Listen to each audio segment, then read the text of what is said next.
Добро вечер. Четврток, 22 часот, време за емисија во Центар на YouTube. Сум Васко Кедецов, почитани гледачи. Вие сте на вистинското место, после 5 или 6 емисии политичка анализа.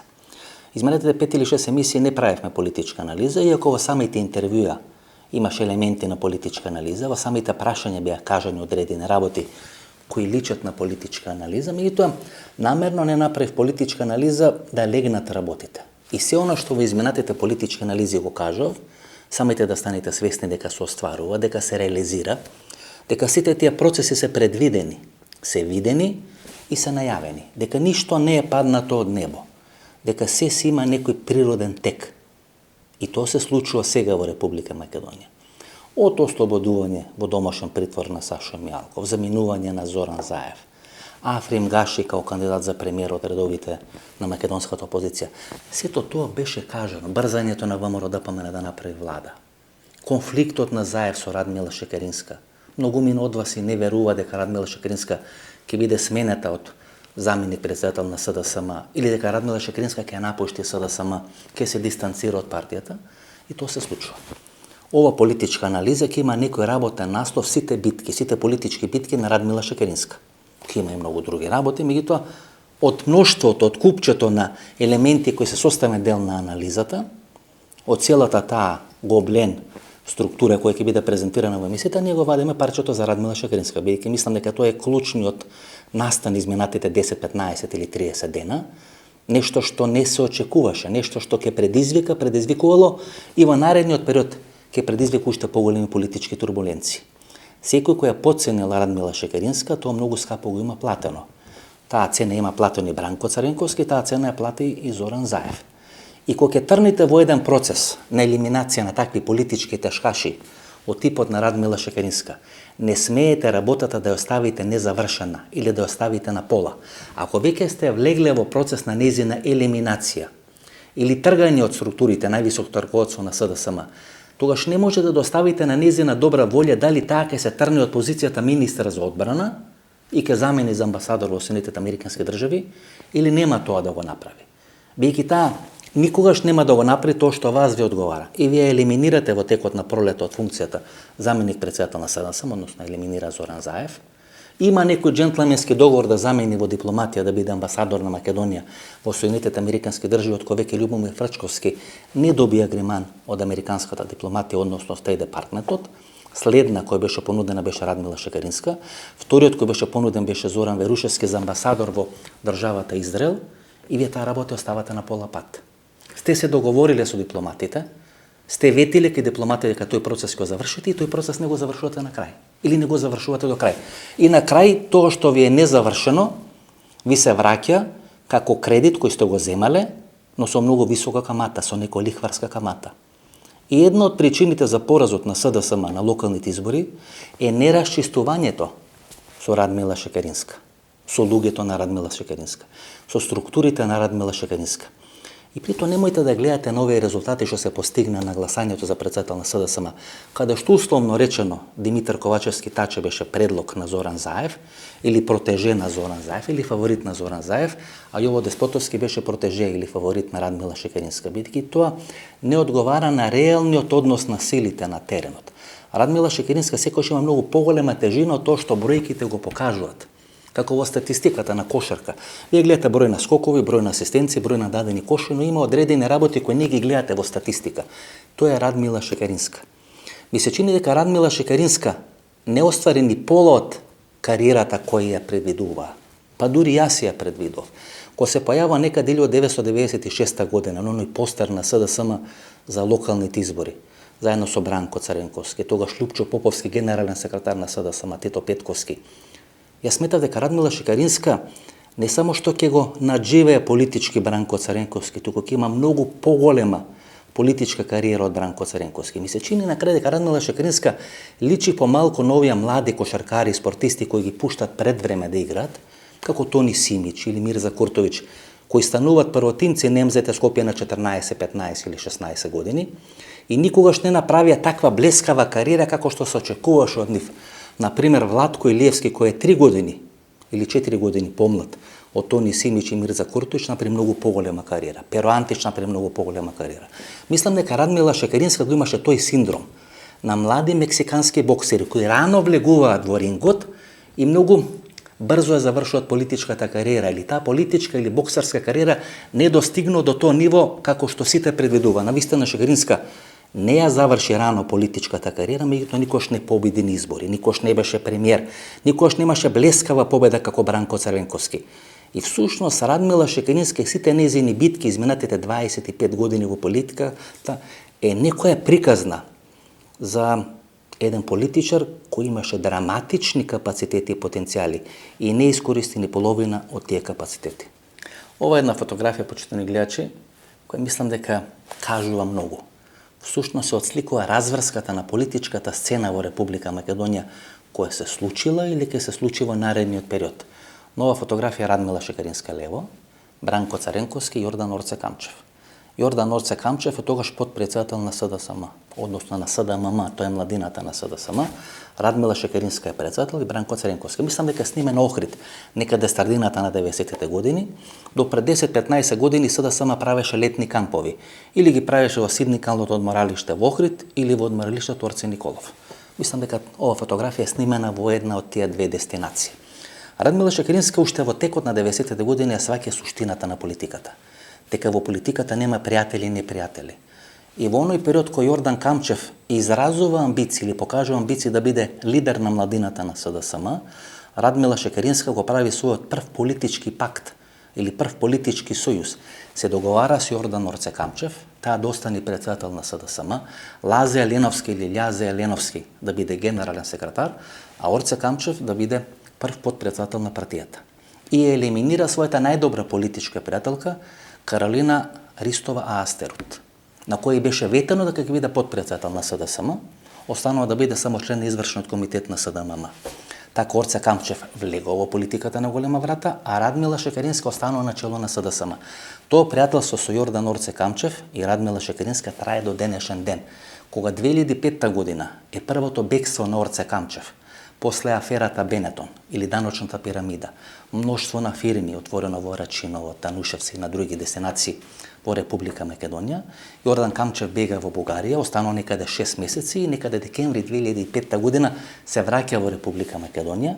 Вице-премиер е Радмила Шекеринска и таа гарантира за Јордан Орце Камчев.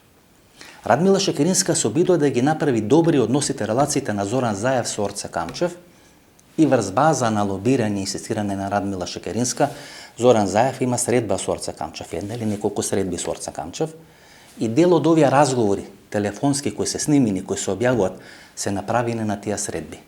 Тука пука тиквата помеѓу Зоран Заев и Радмила Шекеринска, бидејќи Зоран Заев не може да ја прости на Радмила Шекеринска дека направила лоша политичка проценка или намерно направила лоша политичка проценка, лобирала и инсистирала на средба на Зоран Заев и на Јордан Орце Камчев. Врз база на таа средба, кога доаѓа до процесот или проектот на рушење на македонската влада, бегството на Саша Мјалков, рушењето на специјалното јавно обвинителство, кога на факто се гледа дека Јордан Камчев има амбиција не да се сдружи или да му помогне на Зоран Заев, туку да ја струши владата на Зоран Заев, пука тиквата помеѓу Зоран Заев и Радмила Шекеринска. Само прашање на техника како ќе биде елиминирана Радмила Шекеринска. Тоа е процесот или тоа е периодот кога Зоран Заев има бетонирано својата позиција во врвот на СДСМ. Кога има гласање на целото членство и некаде пред 7 или 8 месеци Зоран Заев станува прв председател на СДСМ кој е избран на непосредно гласање на целото членство. Тогаш Радмила Шекеринска останува да виси како лампион на новогодишна елка која треба да биде раскитена. Бидејќи 2013 година на Конгрес на СДСМ и подоцна со менување на статутот на СДСМ е воведена функцијата заменик председател на СДСМ. Зоран Заев е избран да биде председател на СДСМ, а Радмила Шекеринска како заменик председател е избрана на Конгрес. Тогаш генералниот секретар кој до тога се бираше на Конгрес на СДСМ, се смени статутот и генералниот секретар почнува да се бира на СДСМ со гласање на Централниот одбор на партијата. Оливер Спасовски станал генерален секретар на СДСМ, но конгресна верификација или тежина имат само Зоран Заев како председател и Радмила Шекеринска како заменик председател. Кога Зоран Заев го менува статутот на СДСМ и оди на гласање на целото членство за да биде потврден неговиот легитимитет како лидер на партијата, останува да виси Радмила Шекеринска. Бидејќи Радмила Шекеринска избрана на исти начин како Зоран Заев, Зоран Заев го продолжува мандатот со гласање на целото членство и останува да виси Радмила Шекеринска. Така Радмила Шекеринска е елиминирана од врвот на СДСМ и на нејзино место доаѓа Сања Лукаравска. Радмила Шекеринска треба да оди да биде амбасадор на Македонија во Вашингтон, договорено е, преговарано е со неа, има прифатено и работата оставена на пола. Секоја работа која е ставена на пола, на крај ви се враќа како бумеранг во лице, праќате многу скапа цена. Зоран Заев е плати таа цена на локалните избори. Всушност и Зоран Заев и Лјупчо Николовски изгореа во желбата и во битката со Радмила Шекеринска. Лјупчо Николовски, кој е генерален секретар на СДСМ, се уште е генерален секретар на СДСМ, треба да го замени Миле Зечевич, изгоре политички во битката да елиминира Радмила Шекеринска. После ланските избори му беше ветено да ќе биде министар за одбрана и само 5 минути до соопштување на новата влада по изборите на 15 или 2020 година, Лјупчо Николовски беше министар за одбрана во таа влада. Но во тие 5 минути се случува средба на Зоран Заев и Радмила Шекеринска и Зоран Заев ја менува својата одлука. Лјупчо Николовски станува вице-премиер за борба против корупцијата, а Радмила Шекеринска останува министар за одбрана. Ако некаде е направена политичка грешка, која на крај му се удира во глава на Зоран Заев, е направена тогаш. И направена е пролетта оваа година, кога Радмила Шекеринска и Зорана Верушевска не се испратени во дипломатија. Бидејќи тоа не е завршено, домашната задача која вие нема да се завршите, оставате простор теренот, оставате простор политиката, оставате простор незадоволството да ја земи состојбата во своји раце. Бидејќи во меѓувреме и се случуваат мноштво на афери, пожари во Источна Македонија, модуларната болница во Титово, почнува еден распад систем во структурата на СДСМ, тогаш и Бранко Црвенковски, Радмила Шекеринска, целата таа структура која е незадоволна од политиката на Зоран Заев, ви имате мноштво елементи да бидете незадоволни од политиката на Зоран Заев, бидејќи тој струмички концепт кој го спроведуваше Зоран Заев во Струмица не успеа да го инсталира на ниво на Република Македонија, тогаш беше само прашање на техника како ќе биде пуштена низ вода владата на Зоран Заев. И Зоран Заев после 8 години на чело на СДСМ ја враќа партијата на ниво на партија во времето на Владо Бучковски на Радмила Шекеринска. Целата таа поддршка од меѓународен фактор, од албански гласачи, од шарени револуции ги снема. Радмила Шекеринска ги изгуби изборите 2008 година со некаде 220.000 освоени гласови, Владо Бучковски ги изгуби изборите 2006 година со Никола Груевски со некаде 240.000 гласови. Овие локални избори Зоран Заев ги изгуби со околу 240.000 гласови, што значи дека партијата е вратена некаде на ниво на 2006-2008 година. Тоа е резултатот на вратнешните конфликти, на расколи кои се случат во СДСМ. Генератор на тие конфликти е Радмила Шекеринска. Старосватицата на Радмила Шекеринска прва повлече нога или прва пушти нога и отиде со независна листа во општина Центар. Тоа беше дел на шарена револуција која беа незадоволна од политиката на Зоран Заев. Беа дел или незадоволна од политиката на градоначалникот на општина Центар. Кога вие веќе ќе имате направена наивна грешка, кога некој ќе се охрабри ќе го направи првиот чекор, тогаш е прашање на техника како тој ќе биде следен. Па ви се јават независни листи во Куманово, ви се јават независни листи во Битола, независни листи во Охрид, ви се јава Максим Димитриевски. Прашање беше кој прв тоа ќе го направи. Кога тоа го направи старосватицата на Радмила Шекеринска, се друго веќе беше второ. Знаете, само еден е прв, сите други се втори. Така и во политиката. И не расчистувајќи со структурите на Радмила Шекеринска, Зоран Заев меѓу другото, беше на терен поразен, благодарејќи на пасивноста на структурите на Радмила Шекеринска. Многу е комплексен тој однос помеѓу Бранко Црвенковски и Радмила Шекеринска. И мислам дека тоа е однос како Реал Мадрид и Барселона, изминатите 25-26 години на македонската политичка сцена, тамо некаде до 94-95 година, кога Радмила Шекеринска како прв човек на младите на СДСМ се појавува во македонската политика или влегува на голема врата во македонската политика. Всушност Бранко Црвенковски го испочитува и го примени правилото на Данчо Шутурков. Правилото на Данчо Шутурков беше малку сексистички, велеше дека ако немате потреба, не морате во тимот со кој водите или со кој раководите да имате жена.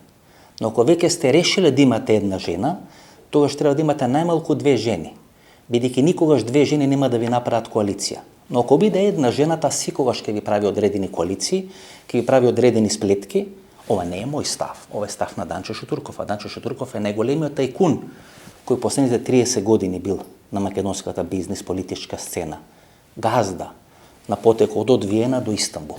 Човек кој менувал и поставувал влади, менувал и поставувал премиери. Советот негов е, ако веќе не морате, Немојте да имате жена во најтесниот круг околу вас или луѓе со кои планирате да владеете. Но ако веќе сте ставили една жена, тоа ще треба да имате најмалку 2 жени. И тоа беше судбината на Радмила Шекеринска. Таа беше постојана трошена од страна на Бранко Царенковски или со помош на Илинка Митрева, кој беше министар за надворешни работи, или со помош на неизбежната Наташа Савова. Гледате, Наташа Савова, или тој е синдром на Наташа Савова, ви се пева и ке Бранко Царенковски, и ке Јордан Камчев, ви се пева деловно и ке Сашо Мијалков, и ке Зоки Милевски, Кичевски и така натаму и така натаму. Тој е еден опасен синдром на македонската политичка и секаква друга сцена. И Радмила Шекеринска еден голем дел од своето време не го трошеше за директна конфронтација со Бранко Царенковски, туку го трошеше на мините кои Бранко Царенковски ги поставувал на патот. Дали било тој Илинка Митрева или била Наташа Савова. И мислам дека Радмила Шекеринска во тие битки се исцрпуваше, иако секоја знаеше кога да одбери момент кога да влезе во политичка пресметка. Иако влегува на голема врата во СДСМ тамо некаде 94-95 година, не се појавува на Конгресот 99 година, всушност не влегува во битка на тој Конгрес 99 година, кога главната битка не е околу тоа кој ќе биде лидер на СДСМ. Тито Петковски во последен момент се откажува од лидерската трка со Бранко Царенковски, туку главната битка се води кој ќе биде генерален секретар на партијата. Битката е помеѓу Ѓорги Спасов, фаворит на Тито Петковски, а подосна преземан од страна на Бранко Царенковски, Владо Бучковски. Иако Владо Бучковски е фаворит на Бранко Царенковски, поради политички договор со Тито Петковски, Бранко Царенковски го пушта низ вода Владо Бучковски. 2 години подосна, од кога Ѓорги Спасов заминува во дипломатија, Владо Бучковски станува генерален секретар на СДСМ и носител на листата на СДСМ на изборите во Скопје, тоа е 2000 година, како генерален секретар на партијата. Конгресот 2003 година е клучен за Радмила Шекеринска. На 15 септември 2002 година СДСМ убедливо победува на изборите и има отчетен конгрес, каде што треба да се потврди мандатот на Бранко Царенковски. Бидејќи Бранко Царенковски е неприкосновен лидер на СДСМ со една брилјантна победа, најголема победа во историјата на изборите во Република Македонија, клучно е на тој конгрес кој од потпредседателите ќе освои повеќе гласови. И во таа битка 2003 година Радмила Шекеринска го победува Владо Бучковски. И тоа е сигнал за Бранко Царенковски. Бранко Царенковски секоја знае да си го одбери политичкиот противник. Помеѓу Радмила Шекерински и Владо Бучковски, Бранко Царенковски го одбира Владо Бучковски. 2004 година на Конгресот во Александар Палас, луѓето на Бранко Царенковски застануваат за Владо Бучковски. Се сеќавате на фотографија каде што Наташа Савова, Игор Ивановски Шема и целата таа бранковистичка екипа заедно во пакет влегува и му дава поддршка на Владо Бучковски. Тито Петковски, Радмила Шекеринска ги губат изборите. Тоа значи повлекување на СОРО структурата и Владе Милчин од структурите на СДСМ, тоа значи правење на партија од страна на Тито Петковски и подосна Бранко Царенковски 2006 година го пушта низ вода тој Владо Бучковски кој си го одбра да му биде политички противник. Радмила Шекеринска 2006 година му се реваншира во Македонскиот народен театар на Владо Бучковски и со помош на структурите на Бранко Царенковски, првенствено Горан Минчев, Емилија Зечевиќ и Кирен Умов, кои го водат штабот, Конгресниот штаб за победа на Радмила Шекеринска, таа стана нов лидер на СДСМ.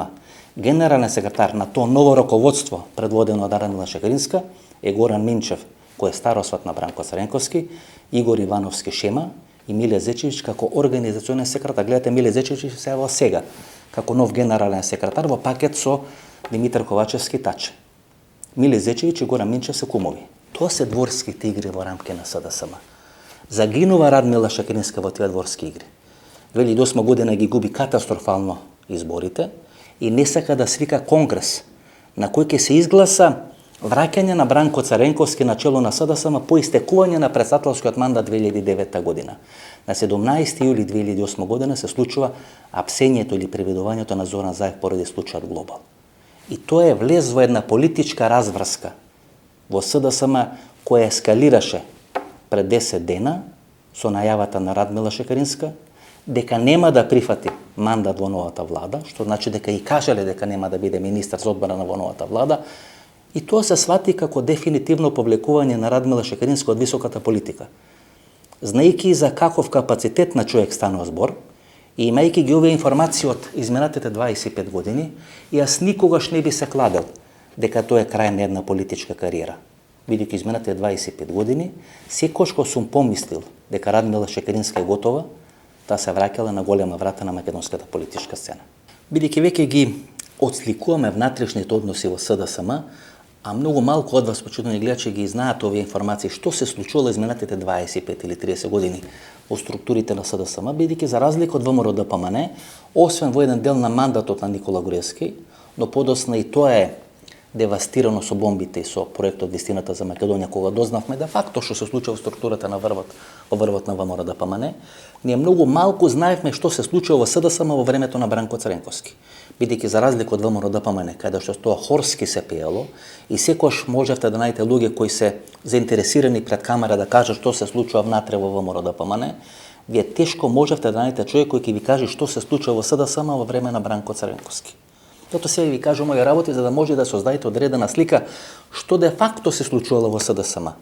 За жал, она емисија Валкани талишта на СДСМ која е 2006 година снимена, ја нема во мојата архива, ја нема на YouTube, иако тамо беа кажени многу работи. Тамо беа оние две легендарни интервјуа и со Радмила Шекеринска, која победува на тој конгрес во Македонскиот народен театар, и со Владо Бучковски. Таа емисија се уште се раскажа за дел на таа емисија, имав говорено во интервјуто во 1 на 1 со Жаре Димитриевски. Радмила Шекеринска е толку лукава што не прифаќа никаква улога и никаква роља во владата 2001 година. Тоа е широка влада која се формира помеѓу ВМРО-ДПМН и СДСМ, за да може да се стави крај или да може да се процесуира војната 2001 година. Во таа влада министар за надворешни работи Илинка Митрева, тогаш дел на најблиското окружување на Бранко Цренковски, и министар за одбрана Владо Бучковски.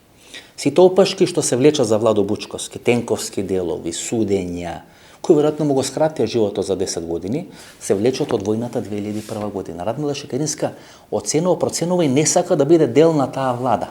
На тој начин ја продолжува својата политичка кариера. 2003 година има поголем рейтинг од Владо Бучковски, 2004 година се случува територијалната поделба, каде што Владо Бучковски е тепан во струга заедно со Николо Кјурчиев, кој е генерален секретар на партијата, иако Радмила Шекеринска после ставката на Хари Костов де факто има улогата на премиер на македонската влада, бидејќи ги води седниците и ги подпишува одлуките кои се носат на тие седници на македонската влада, влакно не и фали на Радмила Шекеринска. Човекот кој е жигосан дека ги распродал националните интереси на Република Македонија во таа територијална организација е Владо Бучковски. 2004 година Владо Бучковски победува и станува лидер на СДСМ и прави пак со Радмила Шекеринска и со Никола Поповски. Ако Владо Бучковски успееше да го задржи тој пак, Никола Поповски беше министар за финансии, Радмила Шекеринска беше вице-премиер за евроинтеграција и Владо Бучковски, кој беше министар за одбрана и станува премиер на таа влада, тоа значеше крај на политичката кариера на Бранко Цренковски. Меѓутоа Бранко Цренковски секогаш ги кара луѓето кои се во еден тим. Така успеа да ги скара Радмила Шекеринска, Владо Бучковски и Никола Поповски, и е прашање на техника како Владо Бучковски ќе биде поразен на Конгресот 2006 година, што и се случува. 2008 година, кога Радмила Шекеринска е поразена, таа не сака да свика Конгрес на кој ќе се устоличи Бранко Цренковски, бидејќи се спротивставува на изборот на Бранко Цренковски. И Бранко Цренковски и Радмила Шекеринска го убедуваат Зоран Заев. Радмила Шекеринска го убедува Зоран Заев да прифати да биде лидер на СДСМ, а Бранко Цренковски го убедува Зоран Заев да прифати да биде ВД лидер на СДСМ, кој ќе му го топли столчето, лидерското столче, доека не му истече мандатот на Бранко Цренковски, тоа е 12 мај 2009 година. Се случува случајот Глобал, тоа е 17 јули 2008 година, приведување апсење на Зоран Заев и аболиција на Зоран Заев. Бранко Цренковски располага со многу повеќе аргументи да го убеди Зоран Заев да го прифати неговиот предлог. И Зоран Заев прифаќа да биде ВД лидер на СДСМ, кој ќе му го топли столчето на Бранко Цренковски. Иако во депешите на Викиликс, кои се објавени неколку години подоцна, е опишан еден разговор помеѓу Филип Рикер, тогаш амбасадор на Америка во Македонија, и Зоран Заев, кај што Зоран Заев вели, ако освои повеќе од 10 или 15 градоначалници на локалните избори 2009 година, нема доброволно да му го отстапи местото на Бранко Цренковски, туку до крај ќе се бори против Бранко Цренковски за лидерската позиција во СДСМ. Свикан е конгрес на барање на Горан Минчев, кој е генерален секретар, и тоа во тој момент значеше пуштање низ вода на Радмила Шекеринска. Сите помисле дека тоа е крај на политичката кариера на Радмила Шекеринска. Радмила Шекеринска нема една година на породилно отсуство, се враќа со проектот Демос, кај што заедно со Ѓорги Спасов, со Тито Петковски, со Нано Ружин, со Велија Рамковски, сака да направат одредена организационна структура која ќе му парира на СДСМ под водство на Бранко Цренковски. Има една легендарна седница на Централниот одбор на СДСМ, каде што пред сите Бранко Цренковски и упатува порака на Радмила Шекеринска дека нејзиното место е во СДСМ, а не е во структурите на Демос. 2011 година од Бранко Цренковски е побарано да не се кандидира како премиер од редовите на СДСМ. Тоа на една средба со бизнис факторот, кај што е Бранко Азевски и Илијовски, кој е многу битен за оваа наша приказна, кај сватите на крај на целата ова наша анализа, зашто Илијовски е многу битен во целата ова наша приказна, му сугерират на Бранко Цренковски дека било многу подобро Радмила Шекеринска да биде носител или да биде кандидат за премиер на изборите 2011 година. И Бранко Цренковски, бидејќи знае дека тој бизнис фактор во тој временски период е многу посилен од неговата улога во македонската политика и на македонската политичка сцена, многу неволно тоа го прифаќа. Тој е текст објавен во Скопскиот дневен вестник Вест, тој веќе не постои, Горан Михајловски, кај што се објавува главните пораки на влашкото лоби, на бизнес заедницата, на бизнис факторот, на структурите околу Комерцијална банка, околу Штеринаков и така натаму. Бранко Цренковски сериозно е свати таа порака, сериозно го свати тоа предупредување и ја номинираше Радмила Шекеринска да биде кандидат за премиер на изборите 2011 година. И тоа се оние избори каде што се прави на најголемите фалсификати во овие 30 години на македонската плурална и политичка сцена. И најголем дел од тие разговори во бомбите и вистината за Македонија се однесо токму на тој период на изборите 2011 година. Губи Радмила Шекеринска, останува на чело на СДСМ Бранко Цренковски. Меѓутоа Радмила Шекерински и Зоран Заев во одредена кохабитација го торпедират бродот на Бранко Цренковски. Го торпедират бојкотот на Бранко Цренковски. Целиот отпор на Бранко Цренковски, бела чао на Бранко Цренковски, и кога Бранко Цренковски ги бојкотира локалните избори 2013 година.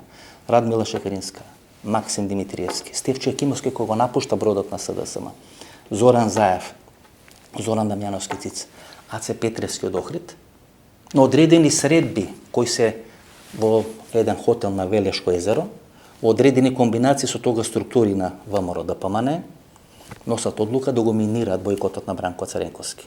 Тоа значи дефинитивно заминување на Бранко Цренковски во политичка пензија од челната позиција на СДСМ. Само неколку месеци подоцна Бранко Цренковски си дава оставка и Зоран Заев избран за нов лидер на СДСМ.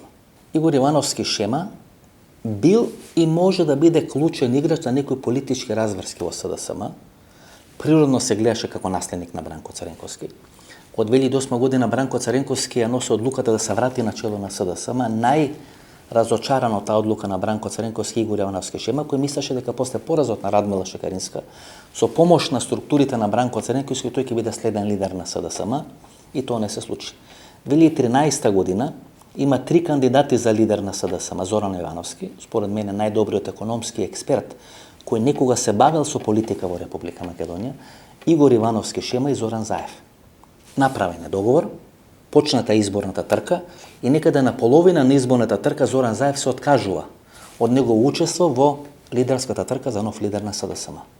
Радмила Шекеринска, кој тогаш е во странство, се враќа, заминува за Струмица и го убедува Зоран Заев. Така Зоран Заев 2013 година станува лидер на СДСМ. Сега има одредени најави дека Игор Ивановски Шема може да се врати во врвот на СДСМ или во врвот на македонската влада. Како што ви реков, тој беше влезница на Димитар Ковачевски Таче за оние средби со Бранко Цренковски. Таа дружба помеѓу Ковачевски и Игор Ивановски Шема датира од нивното учество во младината на СДСМ. Игор Ивановски Шема бил лидер на СДММ. Бранко Цренковски постојано велел дека е секој лидер на младината на СДСМ има проектирано желба да го наследи во фотелјата на СДСМ. И Радмила Шекеринска, и Игор Ивановски Шема, како велеше Цренковски, да те се плукнам во лидер на СДММ, кој не се гледа себе си како нов Бранко Цренковски. Таа желба беше ке Радмила Шекеринска, таа желба беше ке Игор Ивановски Шема. Нема место во една иста структура за Радмила Шекеринска и Игор Ивановски Шема. Секогаш кога Радмила Шекеринска ќе биде во игра, Игор Ивановски Шема е на резервната клупа. И обратно. Ќе видиме сега што ќе донесе ова промена на Шекеринска со Игор Ивановски Шема, дали ќе биде реализирана до крај. Остана неразјасната улогата на Игор Ивановски во кандидатурата и победата на Даниела Арсовска на изборите во Скопје. На дебата на македонската радиотелевизија првиот човек на родина директно ја праша Даниела Арсовска дали братот на Игор Ивановски Шема и бил шеф на изборниот штаб, и не доби македонската јавност одговор на така поставеното прашање. Иако во своето прво телевизиско интервју Даниела Арсовска, тоа е на Сител телевизија, на прашањето кои ќе бидат луѓето во незиниот изборен штаб, го спомна докторот Виктор Камнар, кој е во кумовски релација со Игор Јовановски Шема. Велам, таа роља на Игор Јовановски Шема, дружењето со луѓето на Даниела Арсовска, улогата во победата на Даниела Арсовска остана неразјасната. И СДСМ има СДСМ две можности. Да ја гази Даниела Арсовска или да пактира по 1, 2 или 3 години со Даниела Арсовска. Тоа ќе биде нешто слично на оној период од 2005 до 2009 година и односот на ВМРО ДПМН против Трифун Костовски. 2004 година, ви спомнав, беа оние протести против територијалната организација. Тогаш е прв пат воспоставено тоа пријателство помеѓу Никола Груевски и Трифун Костовски. Ако СДСМ тогаш донесеш одлука да пактира со Трифун Костовски и да го пушти низ вода Ристо Пенов, тогаш Никола Груевски немаше да се дојди на власт или да победи на изборите 2006 година. 2004 година СДСМ, Владо Бучковски, Радмила Шакринска го прават најголемото политичко промашување. Не прават коалиција со Трифун Костовски, ја продолжуваат коалицијата со Ристо Пенов и ги губат убедливо изборите во градот Скопје 2005 година. ВМРО ДПМН Никола Груевски по 1 или по 2 години влегуваат во конфликт со Трифун Костовски и СДСМ тоа не знае да го искористи. Не знае да го искористи потенцијалот на Трифун Костовски, масакрира на Трифун Костовски од страна на ВМРО ДПМН и од страна на СДСМ. Слична ситуација ќе имаме сега со Даниела Арсовска. Значи, прашање на техника, како ќе дојде до конфликт помеѓу ВМРО ДПМН и Даниела Арсовска. И тоа има две можности. Ако Даниела Арсовска биде успешен градоначалник на градот Скопје, ќе биде сериозна закана за Христијан Мицковски. А ако Даниела Арсовска не биде успешен градоначалник на градот Скопје, исто ќе биде сериозна закана за Христијан Мицковски. Нема добитна комбинација Христијан Мицковски, затоа Христијан Мицковски брза да има предвремени парламентарни избори. Бидејќи ако нема брзи предвремени парламентарни избори, по 2 години вие ќе цените власта на градоначалниците на ВМРО ДПМН. Ќе цените што направил Тимчо Муцунски, ќе цените што направила Даниела Арсовска, ќе цените што направил градоначалникот во Штип, во Прилеп или во Битула. Ќе почнете да ја перцепирате ВМРО ДПМН како власт. ВМРО ДПМН ќе биде перцепирана како власт, а ќе ги нема сите полуги на власта во своји раце. Ако Даниела Арсовска биде успешна како градоначалник, ќе биде сериозна закана за лидерската позиција на Христијан Мицковски. Ако Даниела Арсовска не биде успешна како градоначалник, тогаш негативната штета и пеналите од незината неуспешна градоначалничка кариера ќе одат на контото на Христијан Мицковски. Значи, прашање на техника, кога Христијан Мицковски и Даниела Арсовска ќе влезат во конфликт. Тие конфликтчиња мали ние ги гледавме во текот на изборната кампања. Меѓутоа, тој конфликт или тие мали конфликтчиња имаат потенцијал да прераснат во еден огромен конфликт. Кој ќе биде ставот на СДСМ во однос на Даниела Арсовска? Истиот став како во однос на Трифун Костовски? И ако ВМРО ДПМН и медиумите под контрола на ВМРО ДПМН влезат во процес на масакрирање Даниела Арсовска, кој ќе биде ставот на СДСМ? Ќе ја поддржи Даниела Арсовска или нема да ја поддржи Даниела Арсовска? Па Даниела Арсовска ви е тикетот преку кој најлесно и Тимчо Муцунски можете да го рушите Христијан Мицковски. Ако тие се покажат како успешни градоначалници, штетата нема да биде за СДСМ, штетата ќе биде за Христијан Мицковски. Во го кажам како пледоје во некој повлез на некаква политичка разврска која по 6, 12 или 18 месеци ќе може да се случат на македонската политичка сцена. Ако Христијан Мицковски во рок од 6 месеци не успее да избоксира предвремени избори во Република Македонија, тогаш Тимчо Муцунски и Даниела Арсовска прашање на време кога ќе дојдат во Белата палата да ја побарат неговата политичка глава. Метафорички кажано. Општина Карпош е ребусот. Сите политички анализи кои ги правите, почитани гледачи, ребусот на сите политички разврски е општина Карпош. Во општина Карпош се случи одредена работа на локалните избори која остана неанализирана, не само во рамки на емисијата во Центар, туку и во медиумите во Македонија на македонската политичка сцена. Од денес течат роковите на избор на нова македонска влада. Од денес Зоран Заев е веќе минато на македонската политичка сцена, ако нешто спектакуларно ново не се случи по 1, 2, 3 или 4 години. Зоран Заев вечерта на 31 октомври ја најави својата оставка на лидерската позиција во СДСМ и лидерската позиција во македонската влада. За свој наследник го промовираше Димитар Ковачевски Тачи. Тој стана председател на СДСМ и сега е фаворит на Зоран Заев да биде нов премиер на македонската влада. Како клучна причина или то последно камче на тасот на вагата која превагнува, која пресудува Зоран Заев да си поднесе оставка и да обстои на таа оставка да не биде повеќе лидер на СДСМ или премиер на македонската влада е гласањето на гласачите во општина Карпош. Како вели Зоран Заев, не може да прифати интелектуалните гласачи во општина Карпош повторно да гласа за Стефчо Екимовски. Меѓутоа, кога ќе направите одредена анализа, кој се потекнува од општина Карпош, живее во општина Карпош и ќе биде на чело на СДСМ, а потекнува во општина Карпош, вие ќе сватите дека во најголем дел, да не речам 100% елитата на СДСМ, потекнува од општина Карпош. И лидерот Димитар Ковачевски, кој живее во општина Карпош, но е роден во градот Куманово. Значи, двата бастиони на СДСМ, каде што новија локални избори се случуваат двата брутални порази на СДСМ, и новиот генерален секретар на СДСМ Миле Зечич потекнува од општина Карпош. И Бојан Маричич, министерот за правда, кој беше пратен во вториот круг на локалните избори да ги среди состојбите во општина Карпош. И Фросина Ременска и Ево Деспотовски, кои беа кандидати или против кандидати на Димитар Ковачевски на изборите за нов лидер на СДСМ, живеат во општина Карпош. Значи, целата структура на СДСМ, која сега ќе биде на чело на партијата, потекнува од општина Карпош. Што ќе се случеше ако СДСМ победеше во општина Карпош? Тогаш и кафековарката во СДСМ ќе беше родена или ќе мораше да биде во конкурсот кој ќе беше распишан, да стои да биде родена во општина Карпош. Каква порака вие прифаќате? Каква порака вие примате од граѓаните, кога целото раководство вас или ви е родено, или живее во општини каде што СДСМ ги доживеа двата најбрутални порази на овие локални избори? Како ќе составите влада со Оливер Спасовски, кој ги губи изборите во Куманово, со Димитар Ковачевски, со Миле Зечевич, со Славјанка Петровска, која нели се споменува, јас ја споменувам, бидејќи сметам дека одлично има завршено својата работа како подпредседател на СДСМ и иден министер за внатрешни работи, а живее во Радишин или во општина Бутел, каде што СДСМ ги губи изборите, иако има направена коалиција не само со ДУИ, туку со албанската опозиција, која всушност порака ја праќате.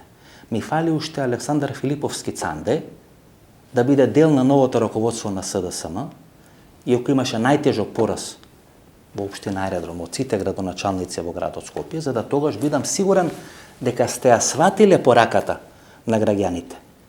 Каква влада ќе биде направена, односно каква лидерство на СДСМ, ако сите кои ги изгубили изборите, тамо каде што живеат, останат на чело или дојат на чело на партијата. За волја на вистината и Христијан Мицковски ги изгуби изборите во општина Карпош. И гледате како во општина Карпош Стефчо Екимовски, кој во неколку наврати го критикувам во оваа емисија, меѓутоа сега кога треба нешто да пофалам, ја стои и го правам, Стефчо Екимовски успева раководствата на двете партии, на ВМРО-ДПМ и на СДСМ, да ги надени како ражнич на локалните избори. Всушност во општина Карпош, зад сцената, се случи тој конфликт на делови на мери од коалицијата или на делови на луѓе кои се незадоволни од владењето на Христијан Мицковски и на структурата на Христијан Мицковски.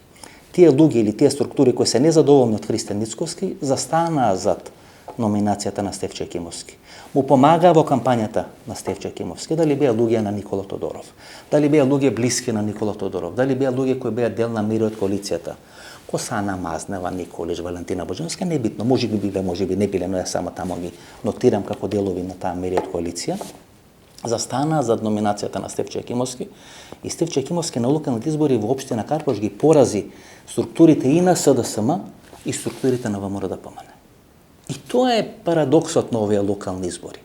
Кога одредени структури кои се независни, кои може би со една нога биле во затвор, со една нога биле на политичката сцена, сепак успеале да најдат сила и капацитет да победат на локалните избори. Тоа значи еден крик на граѓаните против двете големи партии во Република Македонија. Многу повеќе го казнија СДСМ, но многу помалку го казни и ВМРО-ДПМН. ВМРО-ДПМН имаше предност, бидејќи помалку го казне во однос на СДСМ. ВМРО-ДПМН изгуби 30 до 40 илјади гласови, СДСМ изгуби некаде 80 до 90 илјади гласови. И тоа е направи разликата од 50 илјади гласови и апсолутната победа на ВМРО-ДПМН и на Христијан Мицковски на локалните избори во Република Македонија. Но сега имаме една парадоксална ситуација. Лидерите на двете најголеми политички партии, освен што и двајцата се бавеле со производство, купување или трговија со струја, живеат во општина Карпош и се поразени во општина Карпош од Стефчо Екимовски.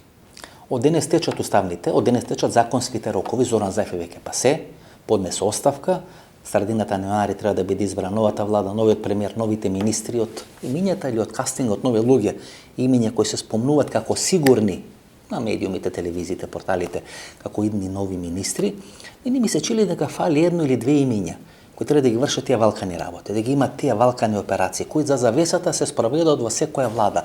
Не во секоја влада во Македонија, туку секоја влада на Балканот, секоја влада во Европа и во светот има такви играчи, кои зад завесата, во мир, во тишина, спроведат одредени операции, со подземје, со надземје, со Рачиново, со Грчец, со олигархија, со крупен капитал, судство, обвинителство и така натаму, кои трасираат пат одредени процеси мазно да се спроведуваат. Па и во време на Титова Југославија тоа се правеше. И во време на Титова Југославија имаше мафија, во време на Титова Југославија имаше црна берза и така натаму и така. И имаше луѓе кои тоа го праве, тоа го спроведува. Славенка Петровска била одличен министер за внатрешни работи во Финска, например. Но сега во овој момент во Република Македонија ќе биде прашање како може да комуницира со Грчец, како може да комуницира со Рачиново, како може да ги измазне, да ги испегла работите со судството, со обвинителство и така натаму, со олигархија, со тајкуни, нешто да се прогледа низ раце, низ прсте, нешто да се притисни, да се наметни одредено темпо. Кој ќе ги врши тие работи во идната влада на Димитар Ковачевски Таче? Тој никогаш тоа не го правел. До сега тоа го правел Зоран Заев и Вице Заев. Тие се сега како дете од Катран, тоа не може да го прават, бидејќи што и да фатат, прават многу поголема политичка штета отколку што прават политички профит. Кои два играчи, три играчи сега во врвот на СДСМ може тоа да го спроведат? Може би тоа Петри Шилегов може да го прави. Може би да го прави Оливер Спасовски, но тоа се како джамбо джет паркиран на писта на кој му се скршени двете крила. Едниот брутално ги изгуби изборите во Скопје, вториот брутално ги изгуби изборите во Команово. Тие имаат капацитет да ги вршат тие валкани работи, да седнат да пијат кафе во Рачиново, да седнат да пијат кафе во Грчец, да разговарат со обвинители, со судии, мазно да се спроведат одредени процеси, со дел на тајкуните да имат одредена комуникација, меѓутоа се политички девастирани. И сега дилемата е за Ковачевски како да ги користи овие играчи, а да не трпи голема политичка штета, како лидерот се заминал, а луѓето поради кои се изгубени од локалните избори и поради кои поднесо оставка лидерот, остануваат на функцијата, па дури се унапредени на одредени функции. Тоа ќе биде ребусот кој треба да го реши Димитар Ковачевски Тач. Тоа е едниот ребус, вториот ребус е партијата ДУИ, однесувањето на ДУИ. Дали ДУИ во моментот му фрла гума за спасување на Христијан Мицкоски и подготвува терен или му купува време на Христијан Мицкоски пред Христијан Мицкоски да покаже или да ја убеди меѓународната заедница дека може да биде премиер на идната македонска влада. Ако тоа е ролјата на ДУИ, тогаш Димитар Ковачевски Таче ќе треба да најде решение, пеницилин да може да ја спречи таа ролја на ДУИ. ДУИ да не служи како платформа да купи време за Христијан Мицкоски пред тој да стане премиер на македонската влада. Веќе Христијан Мицкоски сега, ако приметувате почитни гледачи, има таква потреба да стане премиер. Има такво брзање во неговото однесување да стане премиер, што прави драматични промашувања, драматични грешки во чекори. 10 дена после победата на локалните избори влезе во еден неподготвен процес на правење на нова влада, ново мнозинство, му се брза на човекот. Пред 7 дена му понуди Нафрим Гаши да биде нов премиер на владата, кој ќе ги подготви предвремените парламентарни избори, само да не влезе во влада на СДСМ. И ова бодомента на медиуми на Христијан Мицкоски, кој до пред 10 дена велеше како е возможно партијата Нафрим Гаши со само 4 пратеника да има 2 или 3 министерски места во владата на Ковачевски или во владата на Зоран Заев. Сега истата таа болумента молчи како риба, кога на тој истиот Гаши со истите тие 4 пратеника му се понуди да биде премиер на македонската влада. Таа желба на Мицкоски да биде нешто, да биде власт по секоја цена, треба да искористи Димитар Ковачевски Тач. Ако имате противник кој не може да ја контролира потребата да биде премиер, тоа е ваша предност, а не е ваша мана. Гледате овој налет, само што ВМРО не направила влада. Само што не формирала влада, па тоа го гледат гледачи, тоа го гледат гласачите во Република Македонија.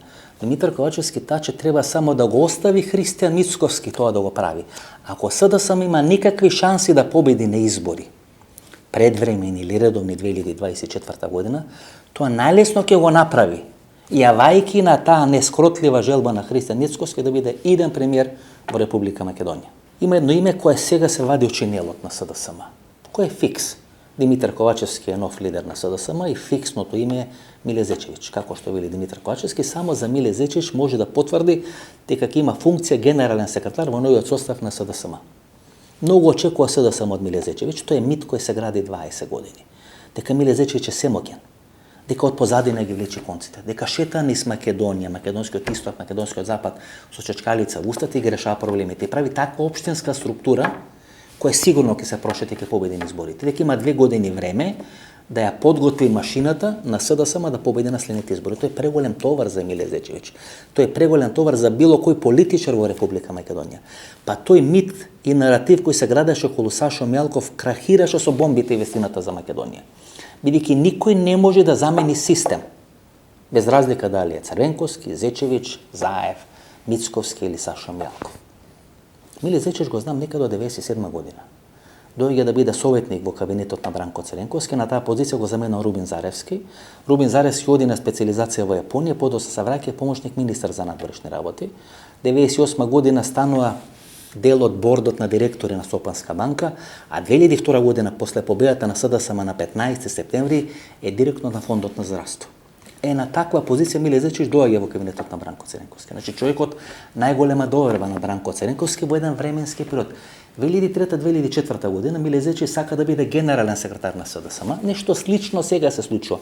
Најави кандидатура за лидер на СДСМ и се договори со Димитар Ковачевски Таче. Таче да биде председател на партијата, Миле Зечевиќ да биде генерален секретар. 2003 година Миле Зечевиќ најавува кандидатура за генерален секретар. Тогаш во трка влегува Никола Ќурчиев, човекот најголема доверба на Бранко Црвенковски, и се прави джентлменски договор. Миле Зечевиќ се повлекува од трката за генерален секретар и избран да биде генерален секретар на македонската влада. Нешто слично сега се случува. Во зависност од тоа, дали Миле Зечевиќ ќе има капацитет да ги смири, да ги спои, да ги стопи разликите во членството на СДСМ, а тие се веќе драматични разлики. Луѓе на Црвенковски, луѓе на Шекеринска, луѓе на Заев, луѓе на Спасовски, луѓе на Димитар Ковачевски. СДСМ е многу комплексна партија за функционирање, многу покомплексна во споредба со ВМРО-ДПМН.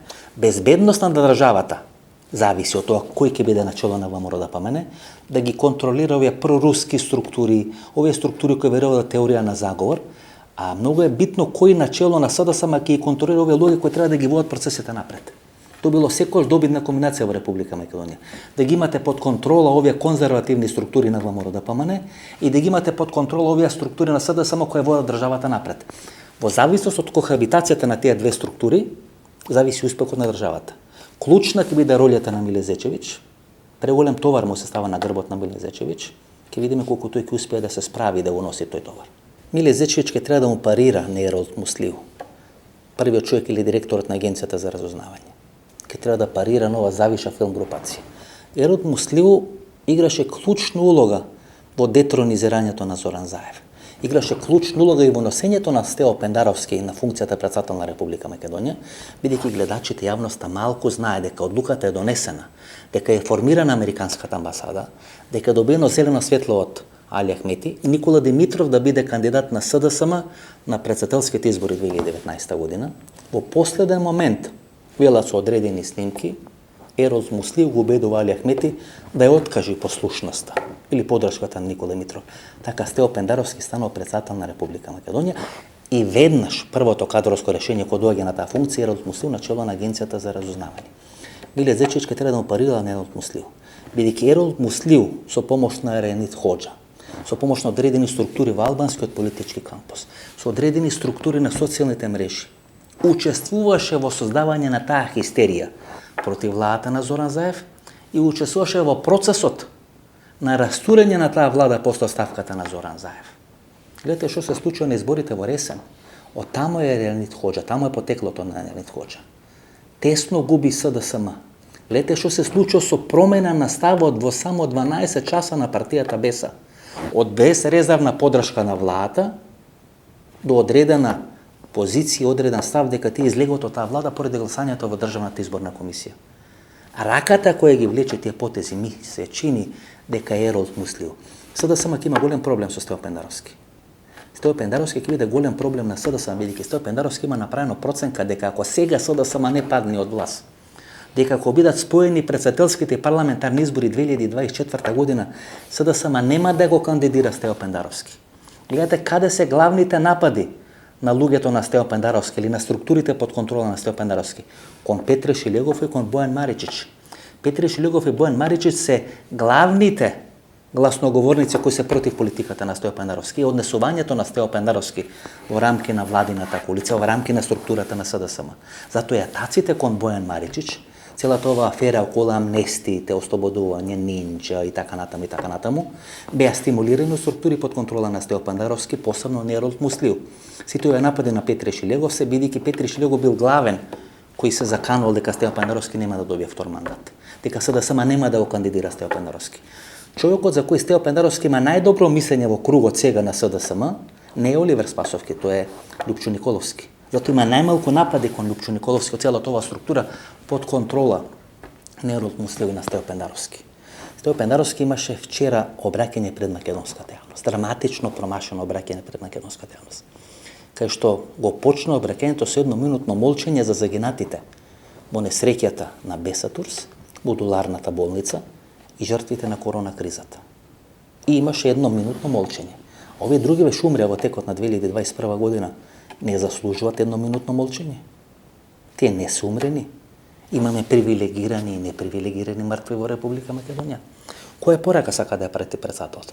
Дека овие од Бесатурс се загинати бидејќи системот не се вршел работата. Дека овие во модуларната болница се умрени, починати бидејќи системот не се вршел работата. А овие што почина од корона кризата се бидејќи Министерството за здравство и лекарите не се вршеле работата. Па што станува со некој што скокнал од 8 спрат? Некој што пијан возел? Некој што направил сообраќајка? Виновен е исто системот, бидејќи не функционира како што треба? Па зошто за нив нема едноминутно молчење? Второто прашање, кај што сериозно промашува председателот, е дека преговорите со Бугарија не се безбедносно прашање. Па целата бугарска елита која е вклучена во македонскиот вопрос се агенти на првото бугарско управление.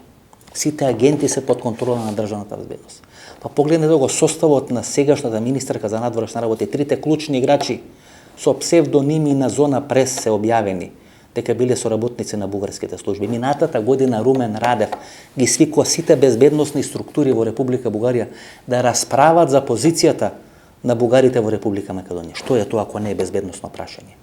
Па 2019 година Франција одбива да ги раздвои Македонија и Албанија, бидејќи ако бидат раздвоени, тоа ќе биде драматична безбедносна конфронтација на Балканскиот полуостров, посебно во делот на Западен Балкан, посебно во делот на албанското политичко милје. Ако сега бидат раздвоени Бугарија, односно бидат раздвоени Албанија и Македонија, па кој ќе може да гарантира стабилност на Република Македонија? 30 години албанците чекале да се договориме со грците, сега мислите ќе чекат уште 20 години да се договориме со бугарите?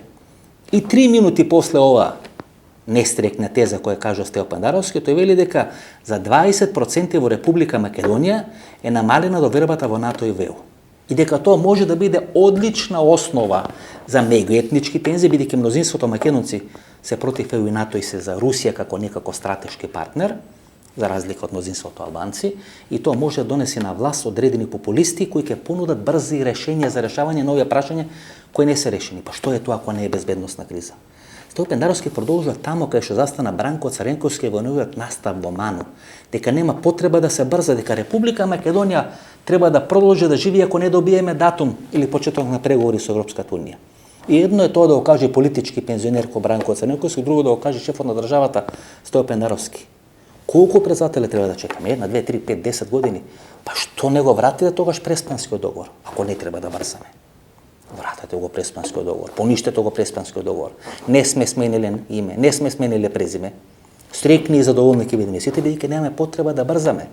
Треба да продолжиме да живееме и да не сме членка на Европската унија. Па ако не е безбедносно прашање, како ќе отретирате мешањето на Бугарија во внатрешни односи на Република Македонија? Еве во Европската унија ние не сме во рамноправна позиција, тие се внатре, ние сме надвор. Тие се на топло, ние сме на дожд. Но во рамки на НАТО ние сме изедначени, ние сме рамноправни.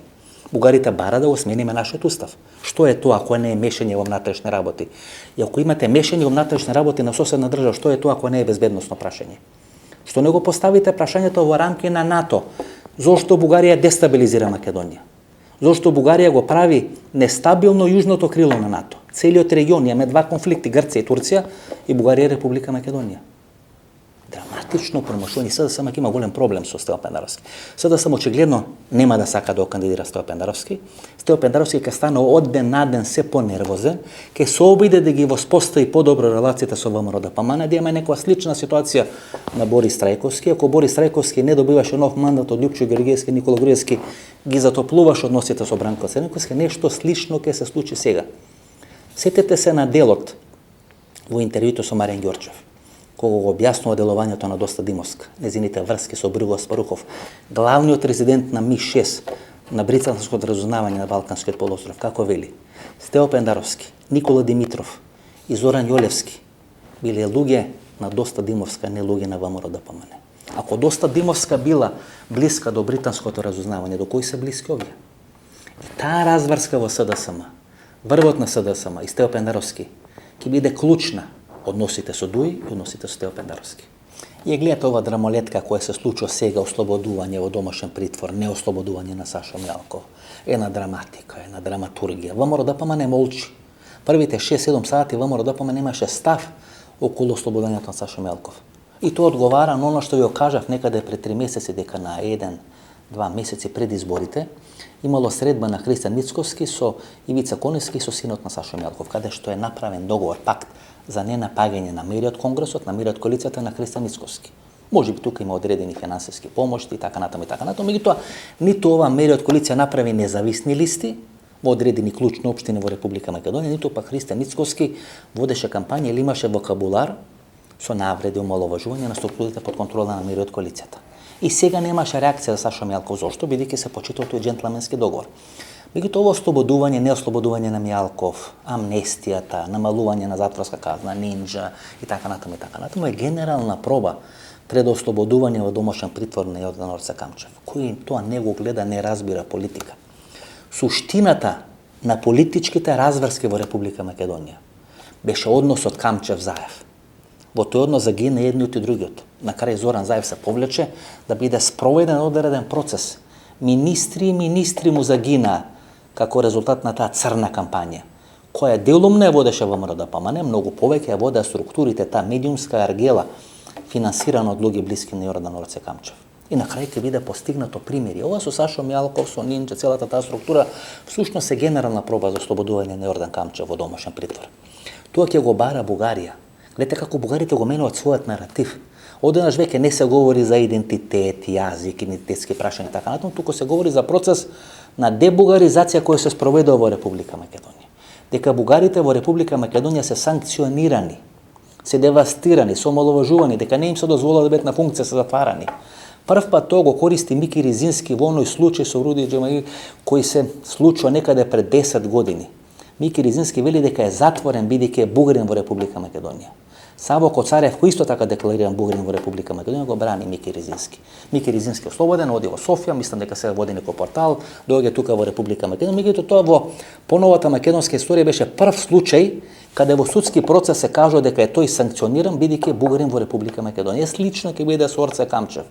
Затоа и бугарскиот амбасадор бара да има средба со Камчев, да види во какви услови во притворското оделение на Шуто Ризари се држи Јордан Камчев.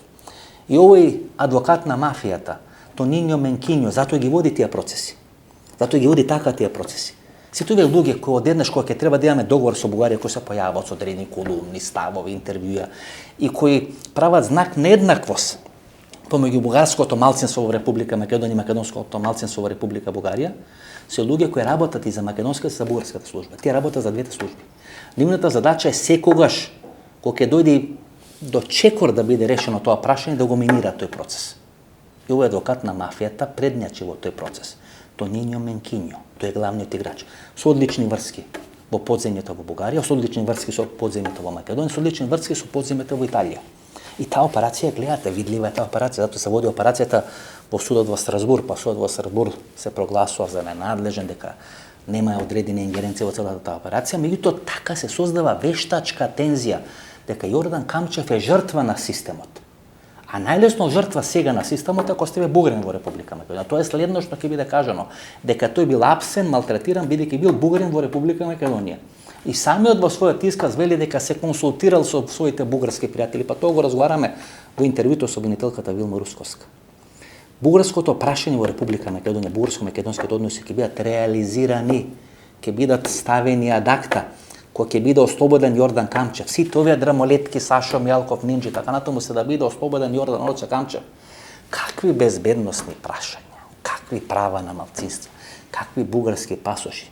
Па тоа не вреди ни пет пари.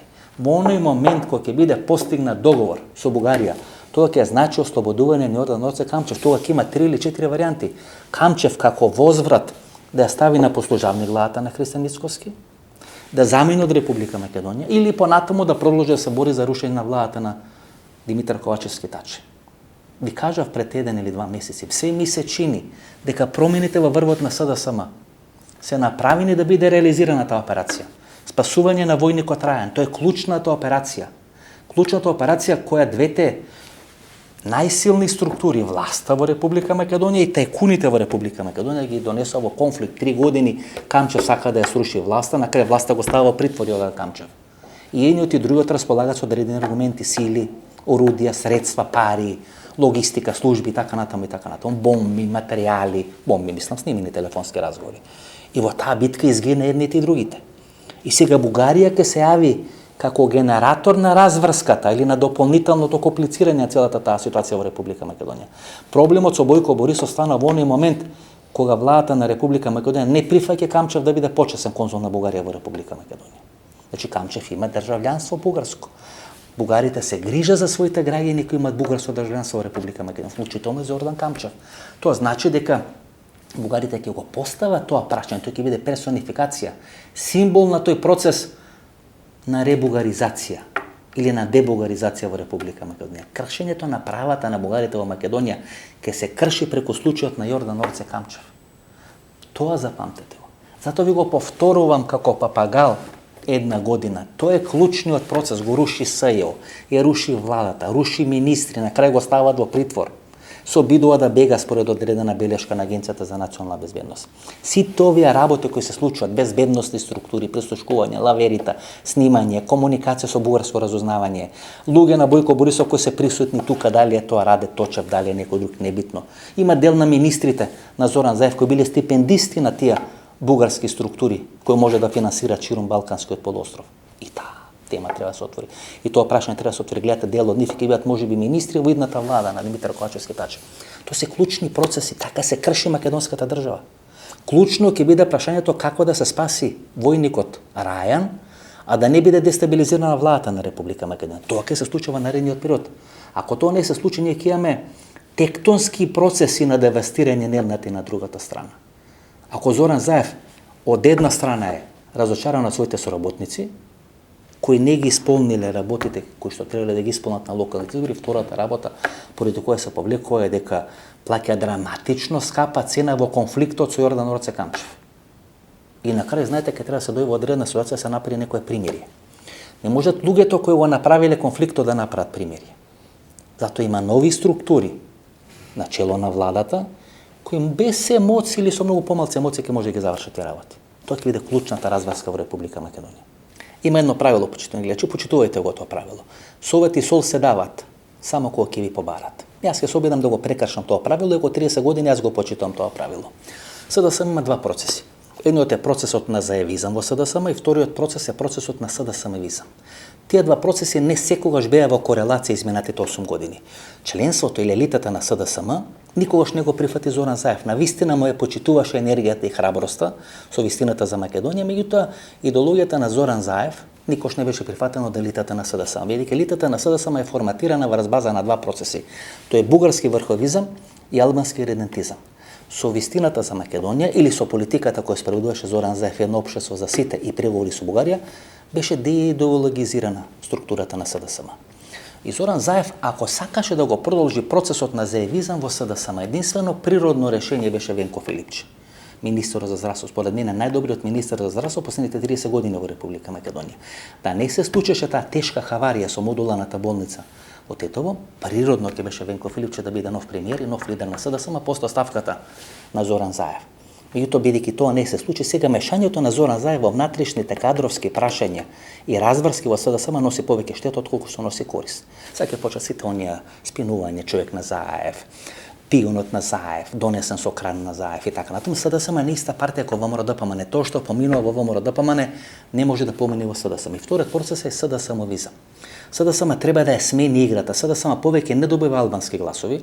СДСМ повеќе нема да добие гласови на шарената револуција. СДСМ мора да се врати кон старото членство, кое сега за Бранко Цренковски, за Радмила Шекеринска, задоволно од Заев, незадоволно од Заев.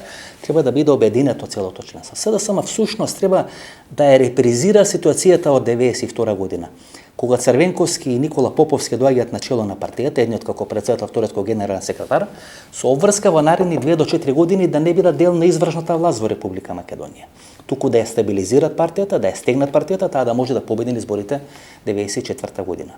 Да, Димитар Ковачевски избран за лидер, да, Миле Зечев избран за генерален секретар, и нивната роља треба да биде во стабилизирање на партијата. Не мислам дека овој мој совет ќе се прифати, но јас мислам дека СДСМ треба да ја смени играта. Со ова игра СДСМ нема шанси или нема големи шанси да победи на следните избори. За да ја смени играта мора да има нов премиер.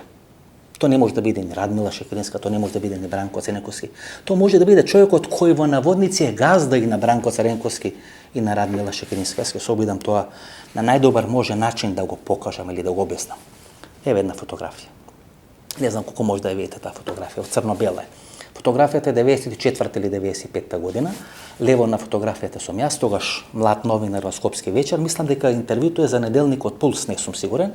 Ова лево е Илија Илјовски, сегашен генерален директор на Комерцијална банка, тогаш втор директор на Царинската управа во Република Македонија. Во моментот кога Димитар Буздевски станува министар во влада на Бранко Цренковски, Илија Илјовски е донесен да биде нов директор на Царинската управа. Ова е прво негово интервју. Мислам дека 7 или 8 години не разговараме со Илија Илјовски.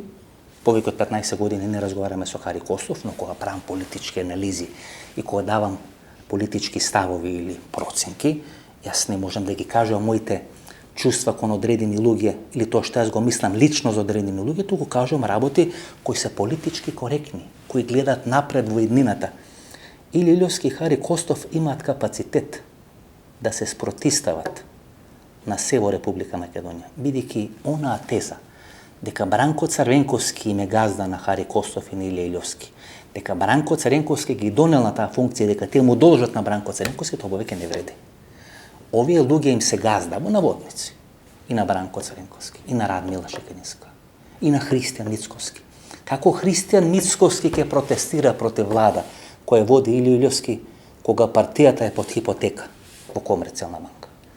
Како Сашо Мијалков ќе може да ги бунтува своите структури кога земал кредит да го изгради хотел Мериот од таа банка? Па државната администрација во Република Македонија прима плата бидејќи се зајмува во таа банка. Тој е човекот кој може да направи разлика. Тие што го знаат Илјовски, знаат дека тоа е човек кој не одговара на сликата која беше креирана за него.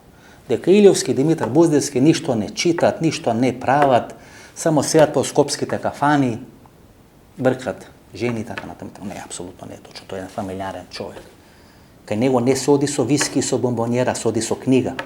Бидејќи веројатно еден од луѓето во Македонија кој има прочитал најмногу книги. Сега ова да не бидат некои Филипики или славење на ликот и делото на Илија Илјовски, единствен човек кој може да ја смени играта во СДСМ и да му гарантира на СДСМ мирна трансформација од заевизмот кон некој друг модел на практицирање на власта во СДСМ, изградба на СДСМ, подготовка на СДСМ за СДСМ на 22 век, единствено Илија Илјовски. Како директор на Царинската управа на Република Македонија, заедно со Димитар Буздевски влегат во конфликт со мокното лоби на Јордан и Илија Камчев, ги укинуваат фришоповите во Република Македонија. Комерцијална банка е банката која треба да биде купена како дел на пактот на Заев и на Бојко Борисов и не успева Заев да го спроведе тој процес. Така почна процесот на заладување и на заострување на односите помеѓу Скопје и Софија. Штерио Наков, како патриарх на влашкото лоби во Република Македонија, влегува во конфликт со Комерцијална банка, бидејќи во оној процес на расчистување со Кираца Трајковска, прави пакт со Сашо Мијалков, прави пакт со Јордан Орце Камчев. Комерцијална банка не го прифаќа тој пакт. Од тогаш не разговараат Илија Илјовски, Хари Костов и Штерио Наков. Тоа се играчи кои можат на крупниот капитал да му кажат и да му покажат каде му е местото. Ако сака СДСМ да ја смени својата игра, одите, купите книга, баците рака, испите кафе. Не верувам дека ќе ви прифати. Иако тоа било еден фантастичен крај на една голема политичка кариера. 98 година кога СДСМ пука по сите шавови, пушта како дупната гума или како дупнат балон, Бузлиски или Илиовски победуваат во Ресин и во Охрид. И славодобитно доаѓаат во Скопје. Целата ова структура на Камчев, овие медиумски мегафони, пари, структури, социјални мрежи, тоа единствено можете да го скршите на овој начин. Немате шанса како поинаку тоа да го направите. Тоа е таква мокна машина, која ќе ве натера или да капитулирате, или да се конфронтирате со неа. Да се конфронтирате со неа ви треба сила и мок. Таа мок ја немате во моментот сега. Таа мок можете да ја најдите кај луѓе кои биле до пред 10-15 години дел на елитата на СДСМ. Вратете го стариот имидж на СДСМ. Вратете им го на луѓето ликот и делото на СДСМ по која жалат. Она структура на СДСМ која секога се прошетувала на изборите во Република Македонија. Ако тоа не го направите, ја не велам дека нема да победите. И ваков Димитар Ковачевски таче е многу поопасно решение за Христијан Мицковски од Зоран Заев. И ништо да не се случи, Димитар Ковачевски таче ќе биде многу потежок противник на Христијан Мицковски споредо со Зоран Заев. Што ќе му најдете на Димитар Ковачевски? Не правил криминал. Не учествувал во криминал. Не правил криминални работи, добро, ќе најдете нешто за неговиот татко. Меѓутоа, зашто децата би одговарале за нешто што правеле нивните родители? По таа логика, децата не треба да се бават со ништо ако нивните родители биле славни или биле познати или се бавеле со одредена функција. Но, за да го растурите ВМРО ДПМН не ви требаат вакви играчи. Вие ги немате тие играчи, се дистанцира од партијата. Не сака да дојдат на кафе во партијата. Не сака да кажат дека биле дел на СДСМ. Тоа го направи процесот на заевизам во СДСМ. Ја раскара партијата со сите играчи кои помогнаа таа партија да се врати на власт во Република Македонија.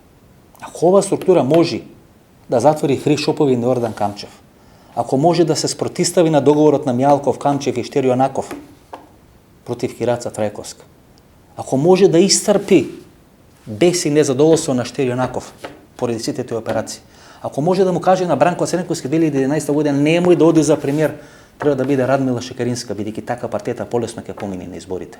Во споредба со црната кампања која ќе водат кон тебе, тоа што е мокна структура. Дули коки така јас не ги нарекувам. Тоа е структура која владае со Република Македонија. За да дојдете на власт, станете на власт и да победите на следни избори, вие не можете со Стео Пендаровски. Не можете со овие играчи кои сега ви се вртат во барабаните. Играчи кои губат убедливо. Пазите, губи во Кочани власт, губи во Кочани за 15 гласа. Или губи во Ресен за 50 на гласа. Па може опозиција да губи во Кочани за 15 гласа, не може власт кој има полиција, кој има сите инструменти на државата да губи со одличен градоначелник во Кочани. И ви велите, тој генерален секретар треба да остане да биде министер за не знам. Или министер за внатрешни, власт не губи за 15 гласа. Тако власта ќе изгуби за 15 гласа во град кај што има направено, кај што треба да се прошета, или во Ресен кај што води после првиот круг. Па тоа треба да се сликате. Па Никола Груевски 3000 гласа разлика превртувал во победа на ВМРО ДПМН во втори изборен круг. Веле се случи тоа со Аце Коцевски, мислам 2009 година. За да може да ја стабилизирате партијата, да удрите темелите на партијата за наредните 10-20 години. Направете тоа што ви го кажам. Вие нема ништо да направите од тоа и по 2 години ќе седнеме и ќе разговараме. Значи, уште да запотенцирам. Со Хари Костов сме скарани, не разговараме од 2006 година, 8 години не разговараме со Илијовски. Но тоа не значи, кога правам политичка анализа, да не кажам тоа што мислам. Одамна јас сум опериран со тоа дека треба да кажам работи во емисијата кои мене ме носат бенефит. Не. Во емисијата кажам работи за да може да ја дознаете и да ја разберете вестината, тоа е мотото на емисијата. Кога јас би кажал работи кои мене ми користат, тој бил многу богат човек и не би живел во Република Македонија, би живел некаде во Флорида, во Америка, би имал 2 вили, би имал некоја јахта и така натаму и така. Но би човек кој 25 години има најгледана емисија во Република Македонија, може да го направи тоа кога сака. Бидејќи седам тука во овие 40 квадрати и ви кажувам анализи, ви снимам интервјуа, и кажам работи кои се остваруваат во Република Македонија. Погледнете сите анализи кои се направени изминатите една година, дали се остварени, повеќе од 90% од работите се остварени во Република Македонија. И другите 10% ќе бидат остварени, само треба да временски пред тоа да биде реализирано, да биде направено. И кога сега ви кажам за Илиевски или за Хари Костов, тоа не значи дека ние пиеме кафе, не пиеме кафе, не се дружиме, не комуницираме, немаме комуникација, скарани сме, не разговараме. Сме биле можеби пријатели, сме биле луѓе кои имаат некоја блиска соработка, немаме сега соработка. Сме имале соработка како новинари, како одредени политичари кои функционирале во Република Македонија. Но тоа не значи дека кога правам политичка анализа, не треба да го кажам своето мислење. Прв пат во изминатите неколку месеци кажам моје лично политичко мислење. Ако сакате да победите, направете го тоа. Ако не, тоа е ваш избор. Јас не ви се мешам, како ви реков. Сол и совет се дават кога ќе ви побарате. Се обидов да дам некој совет без да ми побарате, и ова ќе биде последно што го кажам како совет во рамки на емисијата во Центар, се друго ќе биде брутално политичка анализа. Ова беше нашата анализа, ова е моето гледање, моето размислување. Кажавме многу работи оставивме можеби за по една-две недели, можеби во недела ќе видиме. Се обидам да договорам некое добро интервју со кој ќе завршиме телевизијската сезона 2021 година. Ново дружење недела во 22 часот до недела во 22 часот. Пријатно вечер Македонијо, каде да си.